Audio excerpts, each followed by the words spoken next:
안녕하세요. 변호사랑의 이호숙 변호사입니다. 오늘은 변호사 생활을 하면서 특이했던 경험들을 좀 얘기해달라고 하셔서 두 가지 정도 경험을 이야기 드리려고 합니다. 예전에 어떤 경찰서 강력팀 팀장님하고 거의 욕설을 하기 직전까지 크게 싸운 적이 있는데요. 보통 변호사들은 수사기관과 무혐의를 다툴 때는 크게 대립하는 경우가 많고, 자백할 때는 적극적으로 협조를 해서 수사기관에 좋은 인상을 남기려고 합니다. 제가 오늘 말씀드리려는 사건은 의뢰인이 스스로 자백을 하셨었고요. 1차 조사도 마무리가 됐었기 때문에 특별히 수사기관과 대립할 이유가 없었던 사건이었습니다. 그런데도 굉장히 크게 싸웠던 사건이라 제 기억에 강하게 남아있어요. 당시 저희 의뢰인께서는 막 구속영장이 발부된 상태셨는데요. 구속영장이 발부는 되었지만 아직 유치장에서 구치소로 이동은 안 하고 계속 유치장에 남아있을 그 시기였습니다. 당시 저는 담당 수사관님과 통화를 했는데요. 2차 조사 일정을 언제로 잡을지에 대해서 서로 조율하던 차였습니다. 전화로 서로 가능한 날짜를 확인했고, 담당 수사관님 시간을 한번 확실히 확인하고 다시 연락드리겠습니다 라고 저한테 말씀을 하시고 전화를 끊으셨어요. 그런데 그 이후에도 연락이 없으셔서 정신이 없으신가 보다. 그런데 갑자기 얘기했던 날짜에 전화가 오셔서 변호사님 대체 어디시냐, 지금 피의자를 유치장에서 사무실로 데려다 놨다, 나 바쁘다 빨리 오시라 라는 거예요. 그래서 저는 듣자마자 좀 황당했었고, 우리가 일정을 픽스한 적이 없습니다, 갑자기 무슨 말씀을 하시는 겁니까? 라고 얘기를 했더니 곤란해 하더라고요. 제가 업무폰은 보통 자동 녹음이 되어 있기 때문에 통화 녹취된 걸 들어보니까 제 기억이 맞았더라고요. 그래서 수사관님한테 오해가 있으셨다라고 말씀을 드리려고 전화를 걸려고 하고 있는데 바로 핸드폰이 울렸습니다. 보니까 모르는 번호예요. 그래서 받았는데 내가 강력팀 팀장이다, 조사 일정을 잡았으면 지키셔야지, 이렇게 하면 어떡하냐 라고 화를 막 내시는 거예요. 사실 저도 굉장히 화가 나긴 했는데, 저희 의뢰인이 이미 자백한 상태고 수사기관에서 우리 의뢰인의 수사 협력 태도에 대해서 어떻게 보고서를 작성해 줄지 모르는 상황이어서 굳이 저도 대립할 이유가 없었거든요. 그래서 저는 최대한 차분하게 다시 말씀을 드렸는데 대뜸 선을 넘으시더라고요. 지금 말장난하세요? 날짜를 얘기했으면 조사 일정을 정한 거지, 피의자한테는 변호사가 일정을 어겨서 오늘 조사에는 변호사가 참석하지 못한다라고 얘기할 겁니다 라고 얘기를 하시더라고요. 그래서 우선 제가 그 통화 녹음을 핸드폰으로 보내드렸어요. 들어보시더니 다시 전화가 오시더라고요. 우리 애가 좀 실수가 있었던 것 같다 라고 말씀을 하셨어요. 결국에는 좀 더 얘기를 하다가 저희 의뢰인 생각에 좋게 이야기를 마무리하긴 했는데요. 마지막에 제가 드렸던 말씀은 모든 면에서 수사관님들이 모두 맞는 건 아니고 모두 옳은 것도 아니니까 그런 착각은 안 하셨으면 좋겠다, 너무 섣부르게 말씀을 하신 것 같다 라고 얘기 드리고 잘 마무리했습니다. 이게 싸울 일이 아니었는데 이렇게 크게 싸운 것 때문에 기억이 남기도 했고요. 변호사한테도 이렇게 하는데 변호사가 없으면 오죽할까? 라는 생각 때문에 기억에 크게 남아있습니다.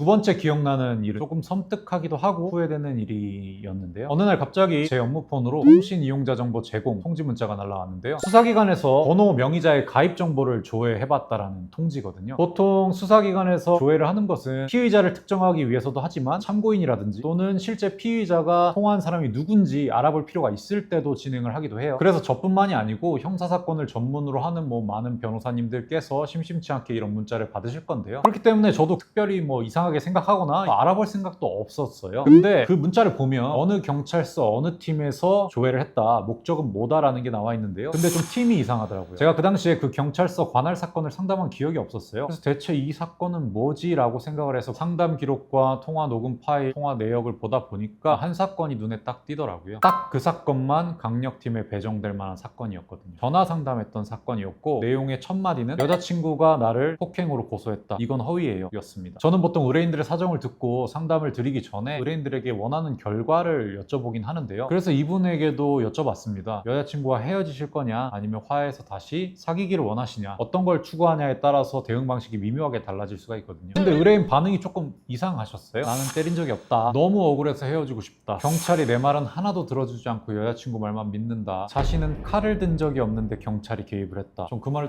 좀 이상했거든요. 칼을 든 게 경찰의 개입과 크게 관련이 있는 건 아니었는데 칼 든 적이 없다라는 거를 강조하시더라고요. 여자친구가 이가 부러진 적이 있는데 스키장에서 부러진 거다, 우리 사이의 갈등의 원인은 다 여자친구에게 있고 심지어 여자친구는 불법 업소에서 일하는 걸로 의심된다 라고 하시더라고요. 내용이 이상하죠. 포인트들이 갑자기 칼 얘기를 하시고 이가 부러진 것을 본인이 하지 않았다라고 굉장히 강조하시더라고요. 하지만 변호사로서는 의뢰를 주신 분들 불신할 수는 없는 거니까요. 우선 그분의 말이 사실이라는 전제로 상담을 좀 드리고 조언도 드리고 했어요. 절대 직접 연락하거나 접근할 생각은 하지 마시라, 당신뿐만 아니라 10년 심지어 변호인으로 선임되어도 피해자에게 직접 연락하지 않는다. 피해자가 변호사를 선임하면 변호사를 통해야지, 또는 피해자가 변호사를 선임하지 않는다면 수사기관을 통해서 우리와 소통할 의사가 있는지 물어보는 게 먼저다. 근데 지금은 그럴 단계도 아니니까 절대 연락과 접근은 시도하지 마시라. 결국 그분은 그렇게 상담을 하셨고 당시에 경제 사정이 안 좋았던 관계로 정식으로 선임은 하지 않으셨어요. 그리고 몇 달이 지나서 제가 그 통신 이용자 정보 조회 통지 문자 그걸 받게 된 거고요. 그래서 혹시나 하는 마음에 그 관할에 있는 사건들을 뉴스 기사가 난 게 있나 찾아보게 됐고요. 완전히 매칭되는 사건을 발견을 했는데 전국을 떠들썩하게 했었던 살인 사건이었더라고요. 많은 사람들이 경악하기도 하고 분노하기도 했던 사건인데 그분이 그 사건의 당사자였다라는 거를 뒤늦게서야 알게 되고 나서 섬뜩한 느낌이 들었었고 좀 후회가 남죠. 제가 그때 상담자를 좀 더 다그쳐서 잡아주거나 불안함을 좀 해소해 줄 수 있었다면 혹시나 벌어지지 않을 사건은 아니었을까라는 생각이 들기도 합니다.